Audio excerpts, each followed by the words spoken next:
Kalonzo Musyoka was attending an event accompanied by his coalition partners, majorly from the gamer community.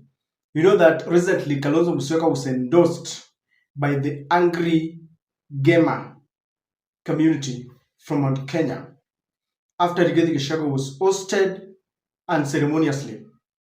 And Mount Kenya is saying that they have a date with William Ruto come 2027.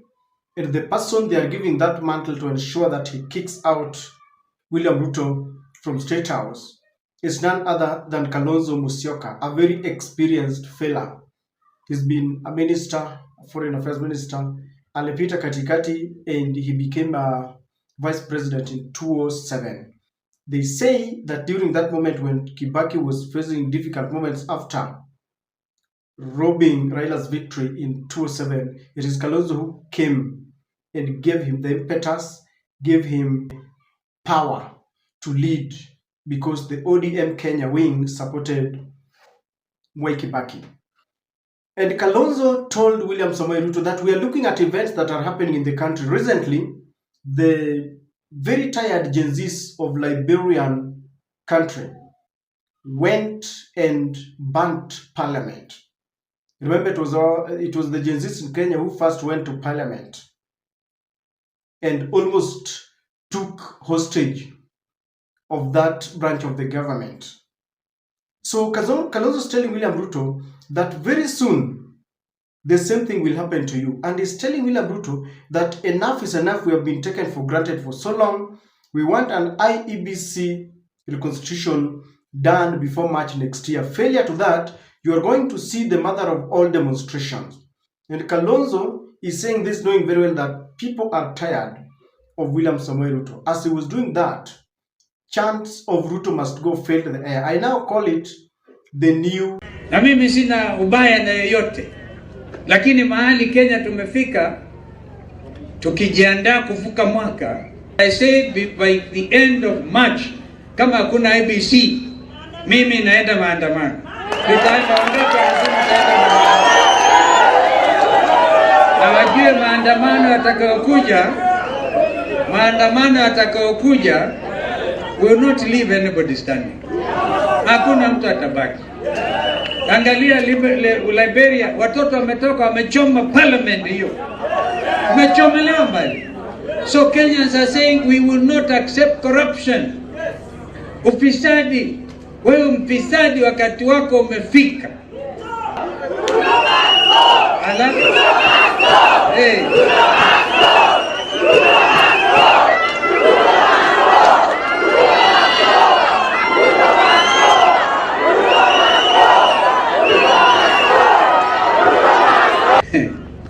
Zakayo ashuke, asiposhuka watakata mti. That is the new norm that we have.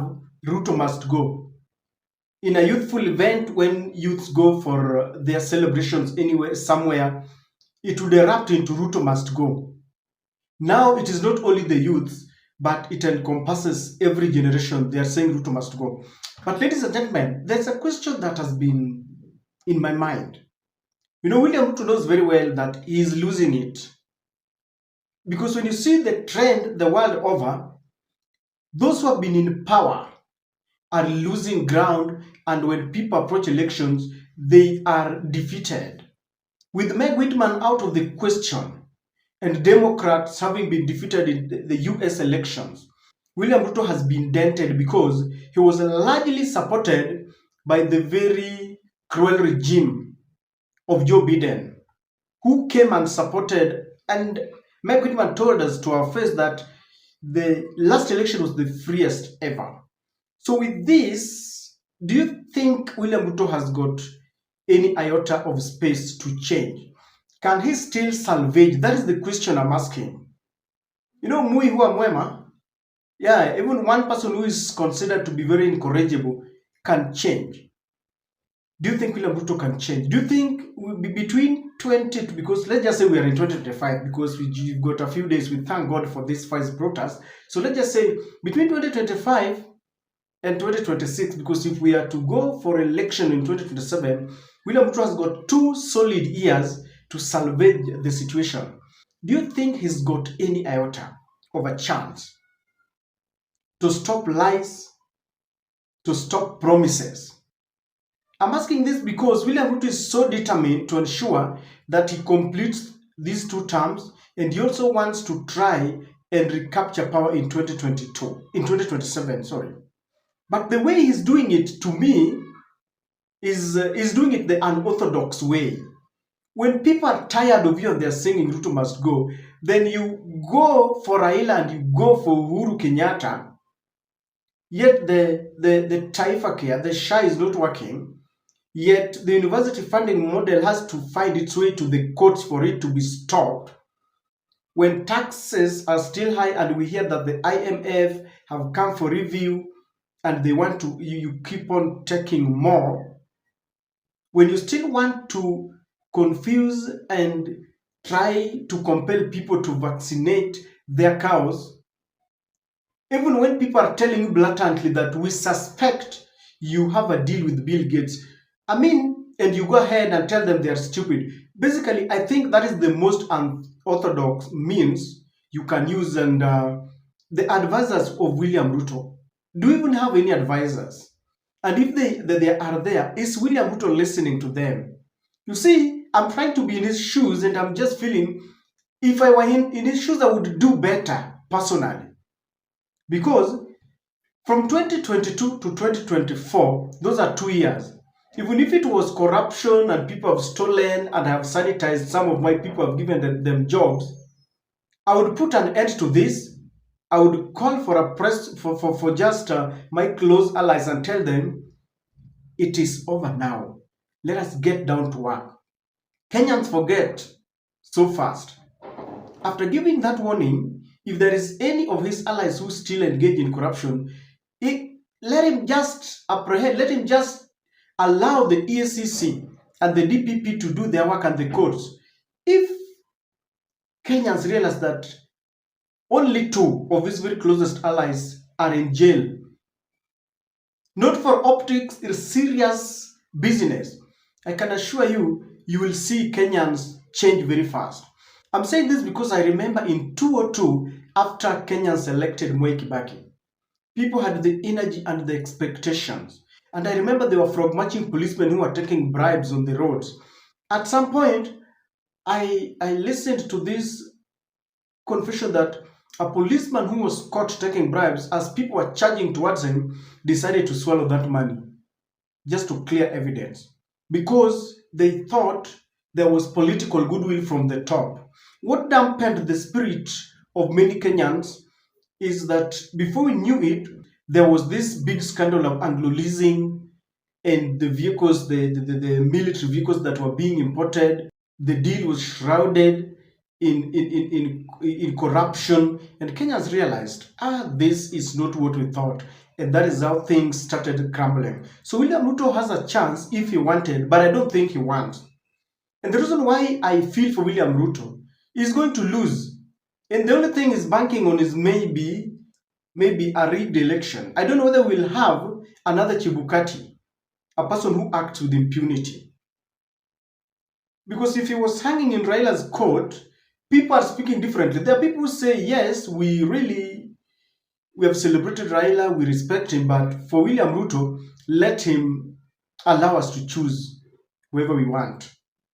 So he cannot be very sure that Nyanza and Western and the Coast will give him the votes if Raila is not there. People will have to choose for themselves based on the development records and his truth meter. People will have to put the promises.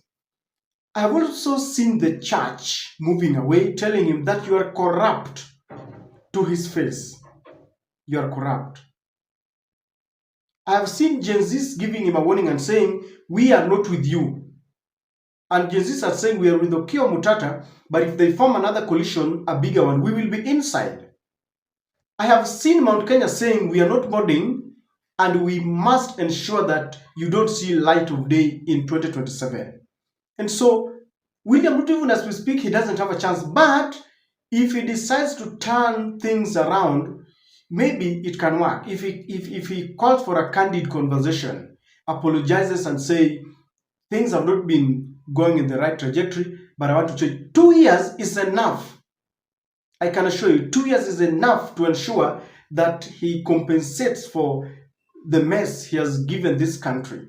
But looking at him, the way he dissolved his cabinet after Gen-Zs and he reconstituted it, given us Murkomen and Chirchir and all those, then Murkomen all of a sudden is now the big man holding the interior. I don't think. William Ruto is determined to get victory by hook or crook. And it is going to be messy, if at all, it is going to follow the same trend in 2022. We have two men who are cut from the same cloth, Rigathi Gachagua and William Ruto. Rigathi knows very well what they did in 2022. He knows. And so even as they approach 2027, he's going there with the mentality that they rigged, and therefore he knows that William Ruto is going to rig. And this is going to place us in a very precarious situation because they know each other. And Rigathi is no Raila, neither is he Uhuru Kenyatta. Rigathi is like William Ruto himself. You cannot take away his victory, and it goes like that. And that's why I'm saying that Kenyans must rise up and vote like we did in 2007, a revolution to avoid bloodshed. Otherwise, if we allow vote rigging and allow the difference to be like, I don't know, 200,000, the country is going to plunge into some chaos.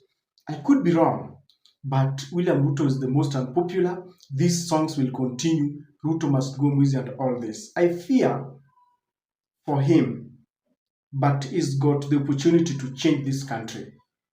Those who elected William Ruto had faith and hope in him.